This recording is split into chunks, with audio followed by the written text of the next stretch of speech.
Okay, hello रुन, this Tanay here and welcome back to the channel. और जब से मैंने ये गाड़ी ली है ना, तब से मेरे पास एक क्वेश्चन बहुत ही फ्रीक्वेंटली आ रहा है कि कौन सी गाड़ी लेनी चाहिए, ये लेनी चाहिए हिमालयन या फिर डोमिनार, कौन सी वर्थ है, कौन सी वैल्यू फॉर मनी है और आपके हिसाब से कौन सी लेनी चाहिए।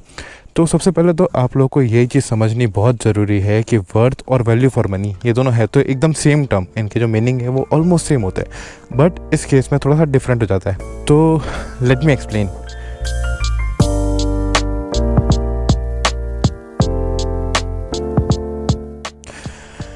तो आपके दिमाग के अंदर ये क्वेश्चन इसलिए आता है कि ये लें या फिर डोमिनार लें, बिकॉज दोनों जो बाइक है उसका जो प्राइस रेंज है वो एकदम सेम है। दोनों 2,50,000 की पड़ती है, ऑलमोस्ट मतलब 2,50,000 की पड़ती है।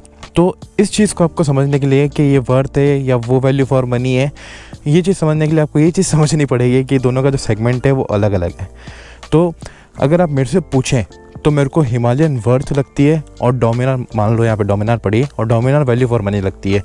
बिकॉज वर्थ इसलिए कि हिमालयन का जो सेगमेंट है एडवेंचर टूरर, इस सेगमेंट में ये अकेली बाइक है जो इस प्राइस रेंज के अंदर आ रही है। 400 सीसी के सेगमेंट में ये अकेली ऐसी बाइक है, या फिर एडवेंचर टूरर के सेगमेंट में ये एक अकेली बाइक है जो इस प्राइस रेंज के अंदर आपको मिल रही है।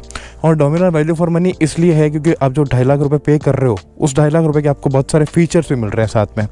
तो आई होप आपका ये जो कन्फ्यूजन है वो दूर हुआ होगा, worth value for money, worth value for money वाला, ठीक है।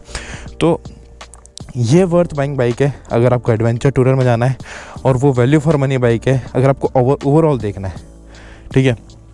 2.5 लाख रुपये में दोनों आ रही है, ओवरऑल वो वैल्यू फॉर मनी है, ये वर्थ है, ठीक है। ये हुई छोटी सी बात worth versus value for money की। अब अपन बात करते हैं कि कौन सी बाइक लेनी चाहिए। तो वो वाली बात ही है कि आप पहले आपका पर्पस सोचो कि आपको बाइक क्यों चाहिए। अगर आपको हाईवे टूरिंग करनी है और ऑफ रोडिंग करनी है तो no doubt, without a doubt आप इसके साथ जा सकते हो।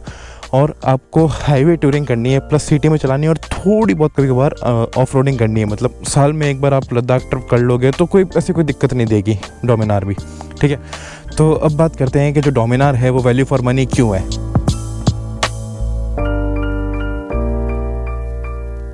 क्योंकि ऑब्वियसली डोमिनार के अंदर इस बाइक से कंपैरिजन में फीचर्स ज़्यादा हैं। तो फीचर्स की बात करें तो सबसे पहला फीचर डोमिनार में अपने को यहाँ पे एक LCD डिस्प्ले देखने को मिलता है, जो कि काफ़ी अप मार्केट लगता है। अब अगर आप मेरे से पूछें तो मुझे ये एनालॉग ज़्यादा अच्छा लगता है, बट स्टिल अगर अपन ओवरऑल कंपैरिजन करें तो जो LCD डिस्प्ले है वो अप मार्केट लगता है, कुछ नया सा लगता है, ठीक है। दूसरी चीज़, डोमिनार के अंदर आपको ट्यूबलेस टायर मिलते हैं। अब यहाँ पे देखो सेगमेंट की बात है, डोमिनार में ट्यूबलेस टायर दे सकते थे बिकॉज उसमें एलॉय है, और ये एक ऑफ रोड मशीन है तो इसमें स्पोक्स देना ज़रूरी थे, तो इसमें ट्यूबलेस टायर नहीं मिलेंगे। बट अपन ओवरऑल कंपैरिजन कर रहे हैं तो ओवरऑल के हिसाब से उसमें आपको वैल्यू ज़्यादा मिल रही है आपके पैसों की, ठीक है। तीसरी चीज़ की बात करें तो सब कुछ LED है डोमिनार के अंदर। आपको LED हेडलैम्प्स मिलते हैं, आपको LED इंडिकेटर्स मिलते हैं, आपको LED टेल लाइट मिलती है, सब कुछ मतलब LED है, ठीक है। तो यहाँ पे भी आपको वैल्यू ज़्यादा मिलती है आपके पैसों की। यहाँ इसमें सिर्फ एक LED टेल लाइट है, ठीक है। चौथी चीज़ की बात करें तो यहाँ पे मैं एक अपर हैंड मानता हूँ डोमिनार का कि उसका इंजन। तो इंजन की बात करें तो डोमिनार का जो इंजन है वो काफ़ी ज़्यादा पावरफुल इंजन है, काफ़ी ज़्यादा रिफाइंड इंजन है। इसका भी इंजन रिफाइंड है बट डोमिनार जितना नहीं है। डोमिनार के अंदर आपको 40 PS की पावर मिलती है, 35 न्यूटन मीटर का टॉर्क मिलता है, और वहीं पे इसमें आपको 24 PS की पावर मिलती है और 32 न्यूटन मीटर का टॉर्क मिलता है। तो ये तो बात हो गई डोमिनार की। अब बात करते हैं हिमालयन की। हिमालयन में डोमिनार से क्या क्या ज़्यादा है, ठीक है। तो सबसे पहली चीज़ मैं बार बार बोल रहा हूँ कि ये एक पर्पस बिल्ड मोटरसाइकिल है, तो इसके अंदर आप ज़्यादा फीचर्स एक्सपेक्ट नहीं कर सकते, ठीक है। तो हिमालयन में क्या क्या एडवांटेज है डोमिनार से कंपेयर करें तो सबसे पहली चीज़ है इसकी ऑफ रोड कैपेबिलिटीज़।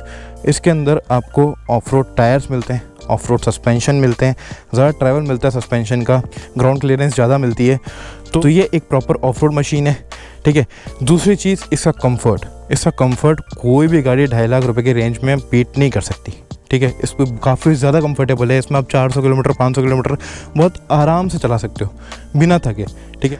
तीसरी चीज़, अब देखो रॉयल एनफील्ड को बाइक बनानी आती हो चाहे नहीं आती हो, रॉयल एनफील्ड की बाइक्स में कितनी भी प्रॉब्लम आती हो, बट मैं आपको एक चीज़ बता दूं कि रॉयल एनफील्ड बाइक नहीं बनाता है, फील बनाता है, ठीक है। मेरे को मतलब ये लाइन पहले समझ ही नहीं आती थी, बट जब से मैंने ली है तब से मुझे समझ में आ रहा है कि मतलब आप एक बार इस बाइक को चलाओगे ना तो जो आपको फील आएगी ना इस पर, मतलब वो आपको डोमिनार क्या किसी भी चीज़ में नहीं आने वाली। मतलब आप एक बार इस बाइक को चलाओ उसके बाद आप सब भूल जाओगे, LCD डिस्प्ले, LED लाइट्स वगैरह सब कुछ भूल जाओगे। तो ये बात होगी डोमिनार की, ये बात होगी हिमालयन की। अब कंक्लूजन, कौन सी बाइक आपको लेनी चाहिए।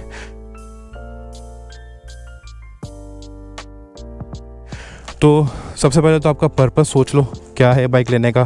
अगर आपको पावर चाहिए, आपको अथा पावर चाहिए, तो आप डोमिनार के साथ जाओ, आपको पावर उसी में मिलेगी। बट आपको एक कंफर्टेबल बाइक चाहिए जिसमें आप 80-90 पे क्रूज़ कर सको और आपको मतलब नहीं है कि आप 130-140 जा रहे हो, तो फिर आप ये ले लो। मैं ऐसा नहीं बोलता उसे पावर ही कमी है, बट कंपेयर करोगे तो उसे पावर ही कमी लगेगी, ठीक है। चॉइस BHP विनअप होता है भाई, मेरे को ऐसी कोई खास दिक्कत नहीं आई। बट एक कमी मेरे को लेने के बाद महसूस हो रही है, वो है 6th गियर। इसमें पावर है चाहे नहीं, एक 6th गियर दे देते ना तो 90 पे क्रूज़ करने में सहूलियत हो जाती है। तो वही बात है, अगर आपको अच्छा पावर चाहिए आप डोमिनार के साथ जाओ, अगर आपको पावर से लेना देना नहीं है, कोई कंफर्टेबल बाइक चाहिए तो आप हिमालयन के साथ जाओ, आपको हिमालयन में अलग ही फील आएगी भाई, ठीक है। तो आई होप आपको वीडियो अच्छा लगा होगा, आपका कन्फ्यूजन जो है वो काफ़ी हद तक दूर हुआ होगा। और अगर आपको वीडियो अच्छा लगा तो लाइक कर देना, चैनल को सब्सक्राइब कर देना, और मिलते हैं ऐसे ही किसी अच्छे से वीडियो में। तब तक के लिए बाय बाय।